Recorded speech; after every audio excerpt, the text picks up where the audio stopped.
नमस्कार. आजची सुरुवात छोट्याशा ब्लॉगमधून. आज आपल्याकडे रान काढायचं काम चालू आहे. असं आलेलं रान आहे. इकडे रान काढलं आहे. ह्याच्यामध्ये पण बरंचसं रान होतं. हे बघा साफ झालं इथे. गवताच्या मध्ये पण रान येतं ना, ते सगळं साफ केलं आहे. इथे तुम्ही बघू शकाल. हे बघा किती छान साफ झाले बघा. काय मस्त साफ झाले बघा. बघा पूर्ण आता ग्रीन ग्रास जे आहे ना, ते नुसतं गवत राहिलं आहे. इथे मी पूर्ण हे गवत ह्याच्यामध्ये जे होतं ते सगळं रान काढलं आहे. आणि हे रान काढून आम्ही ह्या रानाचं करतो काय तर ते पण दाखवते. हा आहे माझा खताचा खड्डा. ह्याच्यामध्ये हे सगळं रान आम्ही गोळा करतो. हे बघा इथलं जेवढं काय होतं ते सगळं काढतो, ह्याच्यामध्ये टाकतो आणि मग पुन्हा याचं झाकण लावून ठेवायचं. ह्याला थोडंसं असं व्हेंटिलेशन केलेलं आहे. व्हेंटिलेशनसाठी हे 2 जाळ्या लावलेल्या आहेत. म्हणजे काय असं हवा आणि पाणी पण गेलं तरी काय हरकत नाही. म्हणजे त्याला व्हेंटिलेशन राहिलं की ते जरासं व्यवस्थित राहतं. इथे पण होतं बरंचसं जंगल, ते सगळं गेलेलं आहे. हे बघा कसं हे आपलं घरचं खत तयार होतं. हेच आपल्याला झाडांना पण उपयोगी येतं. वेगळी माती घालायची गरज पडत नाही, कारण आपण जे झाडं खालची रान उपटतो हे असं गवत, तर त्याच्याबरोबर थोडी थोडी माती येतेच, तर त्याच्यामध्येच ते जिरपून जातं. हे बघत असाल तुम्ही, दिसत असेल तुम्हाला, हे जुनं आधीचं टाकलेलं आहे. त्याची सगळी माती झालेली आहे आणि आता हे नवीन. हे तर जसं जसं त्याच्यात भरत जातं ना, तसं तसं ते चेपत चेपत जातं. हे बघा इथे पण सगळं साफ झालं आहे.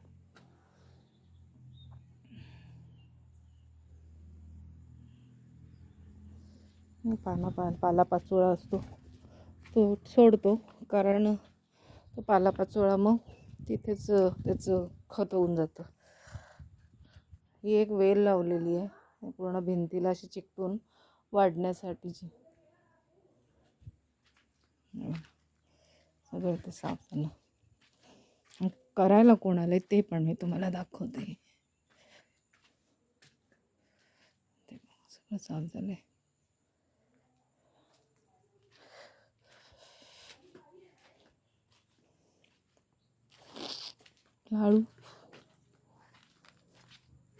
अळू काय सुंदर झालाय. अळू मस्त झालाय ना. हा पातळ करायचा अळू आहे ना, पातळवाला अळू आहे ना. त्या केळीमध्ये वडीचा अळू आहे. मी नाही, ते बघा हे नीरफणसाचं लावलं एक झाड. ह्याला असे ना फणसच असतात, त्याचे कापं करायची. ती जेव्हा होतील ना तेव्हा देईन. अय्या काय मस्त झाडाला बघा घरटं केलंय. हे बघा कुंभारीण मातीचं. किती अंडी घातले, 1 2 3 4 5 आहेत. चिटुकले. हा काय निसर्गाची किमया बघा. म्हणजे प्राण्यांना पण कळतं बघा.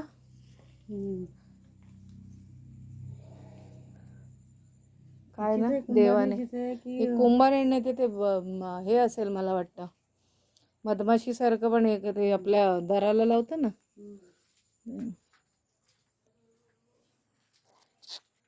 तेजपत्त्याच्या झाडाला तिने घर केले, घर. हा पपई नाही काढला, हा पपई पण पिकलाय. आपण पिकेल आता. पपईची साईज जरा जरा मोठी होते. असे काढतात गवत. 2 जणी आलेत.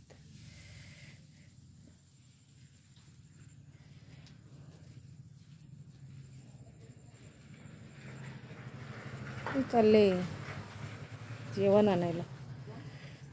जाधव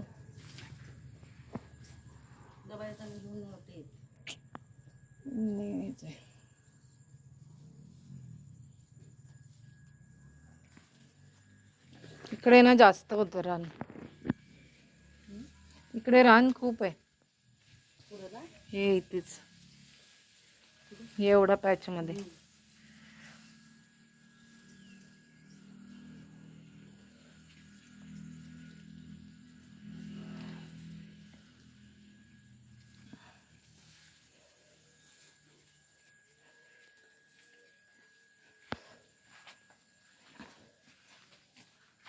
इथे ना वहिनी, इथे 2-3 ना हळदीची पण आहेत बघा. ही काळी हळद आहे ना, ती काय करा माहिती, काढा लाव तिकडे बाहेर त्या ह्याच्यामध्ये लावायला होईल.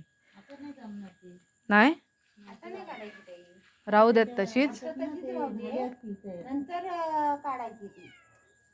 ती आधीच्या लावलेल्या होत्या ना, त्या उपटून काढलेल्या, त्यातलं राहिलेले कोंबे आहेत ते. हा आल्या बोलायला.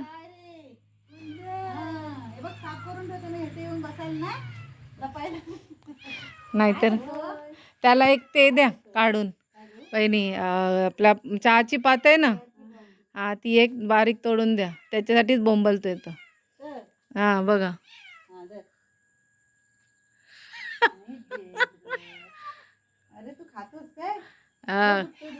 गवत गवत खातो ना, तुझं चहाची पात. हा ते बघा. ऐक काही काही टॉप.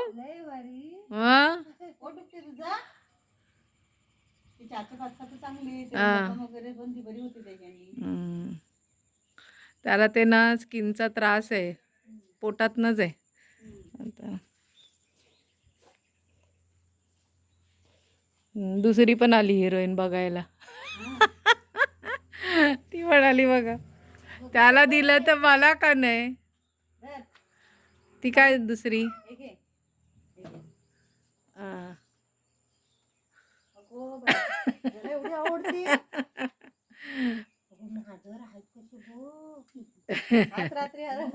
तोच त्या दिवशी हरवला होता. हा आणि आतून बोंबलाय, एवढ्याच जोराने बोंबलत होता तो. सापडे ना तोपर्यंत. मेनू घे ग. ही नुसती तपासत बसते, ती येडपट आहे. तोपर्यंत तो खाऊन मोकळा झाला.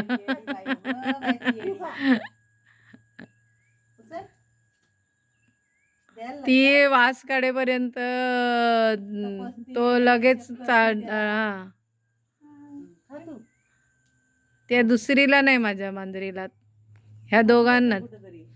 ती झोपा काढणार, ती जास्त झोपा काढते.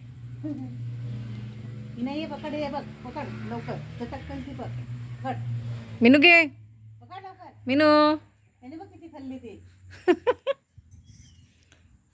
ताई गवतात ना चाला, तिथे बुळबुळीत आहे. हा हा बस झाले. आता काढणार तो बॉक बॉक करून.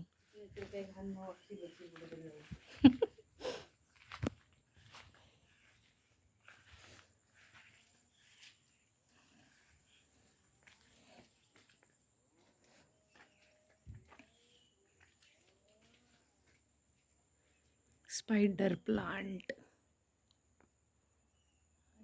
छोटी लावली आहे तशी. या अवाकाडो, अवाकाडो. लाल माती, ते लाल माठ.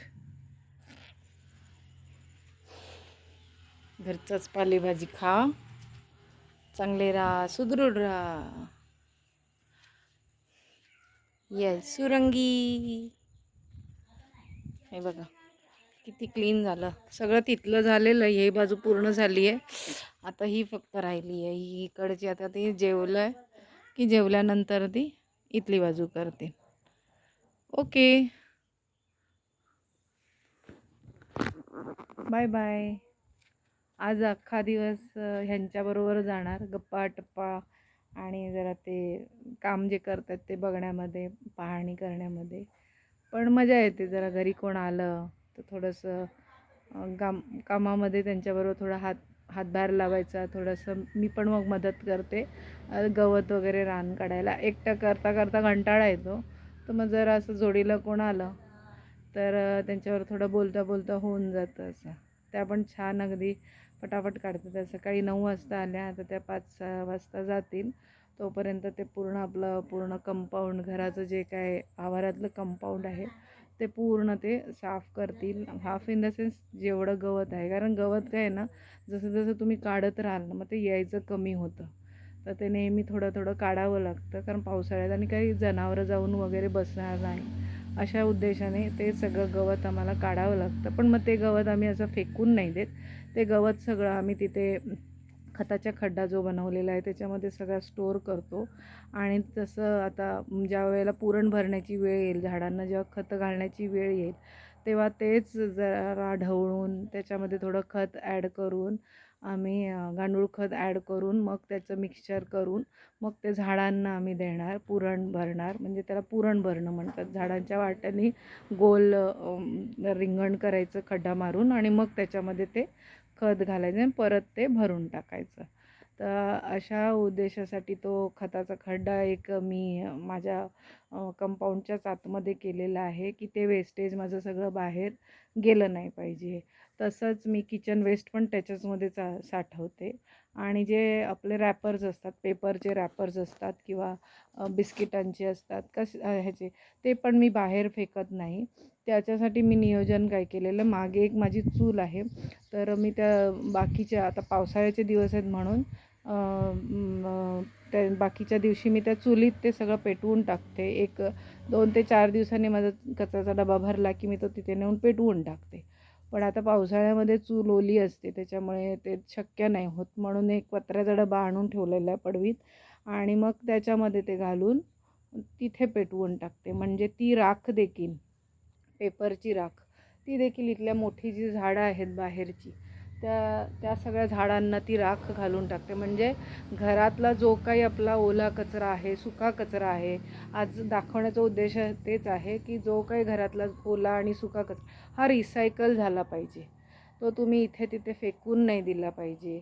कारण बऱ्याच ठिकाणी बघा ना, पर्यटक येतात तर बघतात की बाबा रस्त्याला जाताना पिशव्या पडल्यात हे ते, तर तुम्ही भाजीला पण जाता तर पिशव्या टाळा, प्लास्टिकच्या पिशव्या घ्यायच्या टाळा. आणि जरी घेतल्या तरी त्या पिशव्या पुन्हा आपल्याच इथे आपण त्याचं नष्ट झाल्या पाहिजेत अशा उद्देशाने त्या घ्या. पण एकही कचरा, म्हणजे तो ओला असू दे किंवा सुका असू दे, तो बाहेर गेला नाही पाहिजे. तो तुम्ही तुमच्याच जागेवरती तो जिरवा, त्याचं खत करा आणि तुमच्या झाडांसाठी वापरा. आणि खूप म्हणजे रिसायकलिंग हे खरं खूप गरजेचं आहे. नाहीतर मुंबईला जसं कचरा घेऊन जाऊन डम्पिंग ग्राउंड झालेले आहेत, तसे गावी व्हायला वेळ लागणार नाही आणि गावचा निसर्ग जो आहे तो संपायला वेळ लागणार आहे. कारण ही हिरवळ जी आहे ती म्हणजे गावीच तुम्ही खूप छान अनुभव घेऊ शकता. त्यामुळे तो प्रयत्न करा. आणि जेवढे कोणी गावचे आहेत, इथे गावी व्हिडिओ बघतात माझे, त्यांनी नक्की आपला कचरा आपल्याच जागेवरती एक ओल्या कचऱ्यासाठी खड्डा मारा आणि बाकीचा जो कचरा आहे तो आपल्याच जागेवरती पेटवण्यासाठी पण त्याचं नियोजन करा. म्हणजे आपल्या गेटच्या, आता ह्या माझ्या गेटच्या बाहेर माझा थोडा पण कचरा जात नाही आणि मी टाकतच नाही. तर हे मी पण ज्या वेळेला गावी आले तेव्हाच ठरवलं की मी गावी राहणार, पण मी गाव घाण करणार नाही आणि माझा कचरा हा मी माझ्याकडेच ठेवणार. तर तुम्ही पण त्या प्रयत्न करा.